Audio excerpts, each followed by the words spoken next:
Okay, hey everyone. You already know who I am, so I'm not going to keep saying this is Melissa. So, where am I at now? Where am I at with the whole abortion thing? You know what? I just went and got onboarding help at a job. Turns out I'm going to have not just the same amount of hours, but probably a few more hours there and more money. So the person who fired me did me a favor. And so I'm talking to him now that I'm not there, what's available for more hours, and then also another place about how they want to do my schedule. The thing is, as I've worked at different jobs, usually I take more hours on, and that can be my downfall sometimes because I'm like, shoot, now I don't have time for the things in life that are important to me. And I will be getting a third job too. It's just how do you do it, how you do it. So I'm like, shoot, you know, this also is important to me in life, and this is important in life to me. So, you don't want money to be the main factor in your life. Get your money coming in and then put money aside and just be like, okay, money's out of the way, and now I want to do what I really want to do with my life. Chase your passions. So for me, it is really like this channel in helping women find different ways to make it in life. So couple things. I just went to the office, and a church decided to help out. This is a church I've gone to, and because I go there, they were willing to take care of the whole rent. Now, I've been a member at another church, and they weren't willing to do anything. So I'm like, well, see ya, You don't want to help out, you're not going to be part of my life. So my kids were serving there and everything. And I'm like, yeah, we served you for what? My kids served for over a year, actually running your church, and now they're really not interested in being there. You don't leave people. This church, that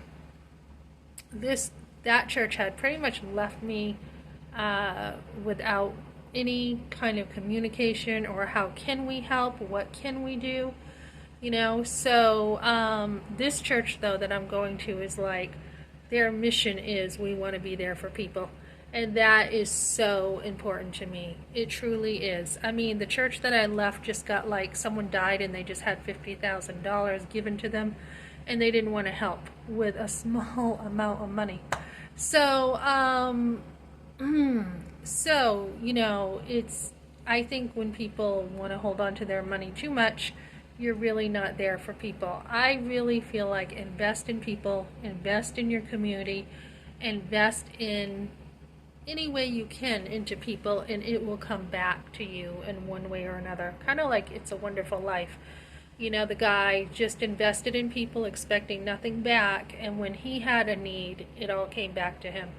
So, what I want to talk about now is abortion. Okay, so when I did the nonprofit, one of the organizations that did win a couple years ago, she had given a speech, and she's like, unfortunately, she basically said there are those who are your friends in the abortion movement, and there are those who are not your friends in the abortion movement. And even though you both are fighting for life, you need to be on the same page with certain people in the pro-life movement. And so I had been talking to a few people, and the organization that I'm lined up with, our heart is the same. We beat the same, our heart beats. It's kind of like, what can we do better to help women? What can we do? And I just sent an email saying, this is what happened in my divorce. My divorce is supposed to be a final hearing today.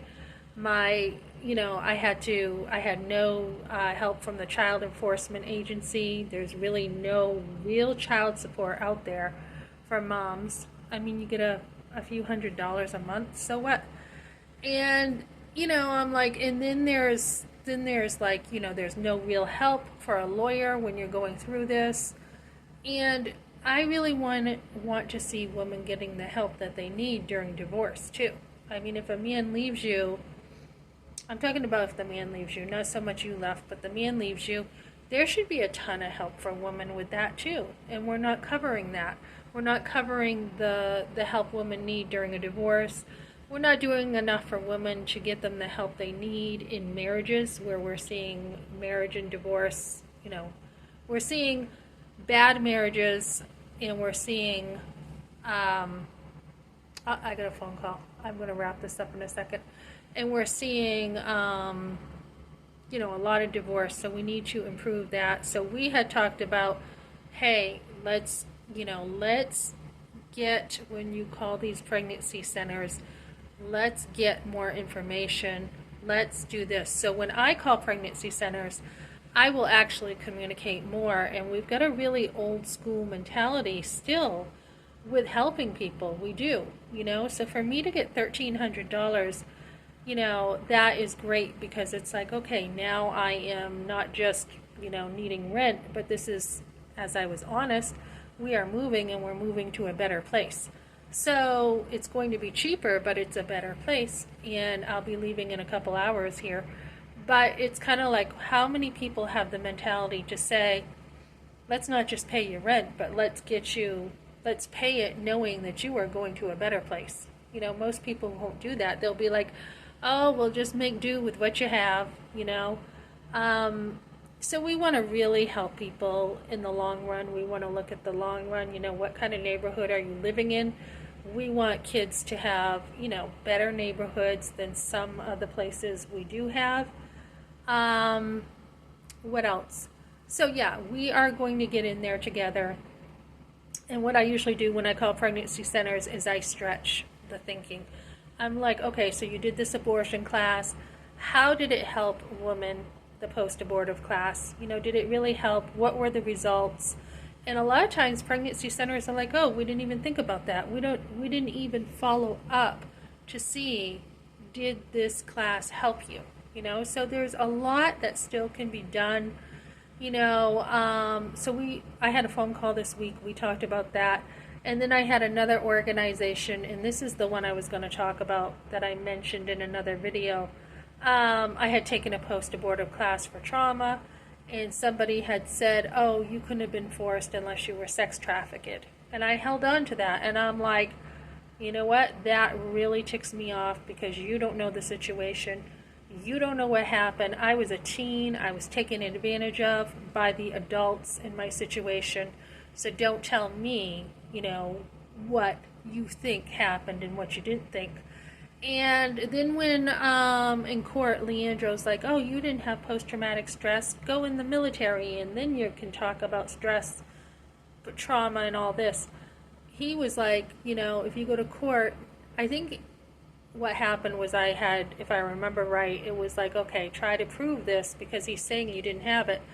And I had called back a center to get the proof that post-traumatic stress is real for women. It really is after abortion. And someone had said to me, and I won't say who, they're like, well, maybe now you can admit basically, that you were not forced. And I'm like I said, I don't agree with you. I had to stand up for myself on the phone. And then I had an email about, women asking for forgiveness and how they can't heal until they ask God for forgiveness. And I just rammed into this person, and I'm like, hey, don't be talking to me about this, because, this is what you said. You said I was not forced. And because it was in writing, I got, sorry, it's not your situation. I'm sorry. And I was like, okay, put it down, okay. Don't be telling me this stuff that you know nothing about. So, when we talk about victimizing a victim, I'm not okay with that. I'm not okay with people not really understanding really what was it, what happened, what was the conversation, how were you raised, how did you think about things, what was your relationship with your family like. Don't be giving me this extra guilt about, all this stuff when it comes to abortion. So, I said, this is where my work will focus on girls who didn't know better, girls who were forced. That's where my work will be. And I guess I have a heart for that more than an older woman who does know what abortion is and she chooses. That's a little bit different, although we do know that if you truly knew what abortion was, women would not be choosing. So, we are going to battle, as this lady said in the nonprofit, even with those who are supposed to be our allies, we are going to have differences. So we want to, you want to fit into the right organization, and for me, luckily I do have the right one, and they all are connected in some way or another, but you want to be used where God really wants you. And for now, just doing better for women, really getting the income in there. I do talk about which churches have helped, which churches don't help. There is a church, like I said, that just helps people wherever they are in life. They really want to help people and love them well. And that's good, because you want real help in life. You don't want, so many times I've been told, "Oh, go over here." And I'm like, "Do you know they have like a lottery system over there?" First of all, there's like a line a mile long, and I'm not kidding. And then once you get into this place, it's a lottery to like sit down and have an appointment with them. And then once you have an appointment, which I did because a church gave me a card to sit down, kind of cut the line, sit down and talk to people, that doesn't even mean you're getting help. So this is not really help, okay? In a lot of churches, and I've told churches, you send money over to this place, but they're not really helping people. So a lot of churches send money over to organizations, and they don't even know what the in and outs are. And I'm like, this doesn't really help people, So there's been a few of those organizations where it's just, yeah, we did our part, we're a church and we did our part and we sent money to them. Well, you know what? They don't really help people. So if you get in a situation, job loss or anything, you don't have the rent for 1 month, you're homeless. And I think another important part of this is making sure not only do we have the education, and there are a ton of good resources to get educated about money, which I've really invested in myself in the last couple of years, of really understanding directions. I'm already frugal, but really understanding how to get ahead of the game and all this stuff.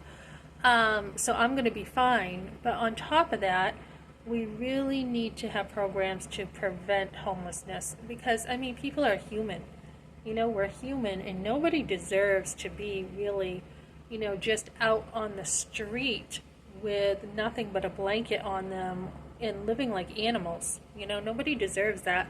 I know some people, will do that. They choose it. They choose in the summer to say, hey, I'm going to be camping and I'm going to be saving up money, and it's a choice. And you can do that, but we want to really help people not have long-term, homelessness, or even be homeless, especially moms with kids. I see, mothers around here, which I haven't seen before, homeless with little kids. And I guess if, police see that, you lose your kids. And there are temporary circumstances that I've heard of parents having where they were just like, we slept in the backyard of our relatives for the summer with our kids, and social services coming in and saying, okay, we're taking your kids because your family member called on you. And that's just ridiculous, because it's just temporary.